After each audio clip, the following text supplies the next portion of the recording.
Armies of India and China are holding core commander level talks at Moldo on the Chinese side of the line of actual control. That meeting is scheduled to begin any moment now, and India is expected to focus on complete disengagement by China in the Finger area, according to sources. Vishnu Shom joining us at this point. Vishnu, how optimistic is India going to be about these talks, given that these are the fifth round of talks and there really hasn't been that much progress? Well, no one really knows, but what I can tell you now, and we can break this news, is that the Indian Army is very heavily involved in the process of stocking up for a very long winter. Right? The numbers of Indian soldiers, and we don't exactly talk about specifics, but the number of Indian soldiers deployed is at an all-time high in terms of Indian deployments in the Ladakh region. And these are forward deployed soldiers. There have been imports which have been initiated of high-altitude kit. There have been 4 foreign vendors who've been identified. And obviously, when one buys kit at these numbers, high altitude, extreme cold weather kit, it's not just what every soldier requires. There is a bulk order which sort of takes into account the presence that the fact that you might need a lot more. Fuel, oil, lubricants all being stocked up now, rations being stocked up as well. When you're fighting or potentially fighting a battle at high altitude in these areas at altitudes, very often in excess of 17,000 feet, then you're fighting the elements in as much as you're preparing to fight the adversary. And therefore, the entire logistics part of ensuring that this massive number of soldiers of the Indian Army are prepared is something that's on right now.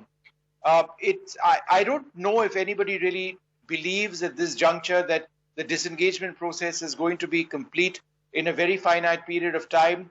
India has already said that whatever disengagement has taken place, and that's been exclusively in the Galwan area, some thinning out in Hot Spring as well, but nothing in the Gogra region to which India accepts, very little in the Pangong area, nothing up north in subsector north in the Depsang area as well.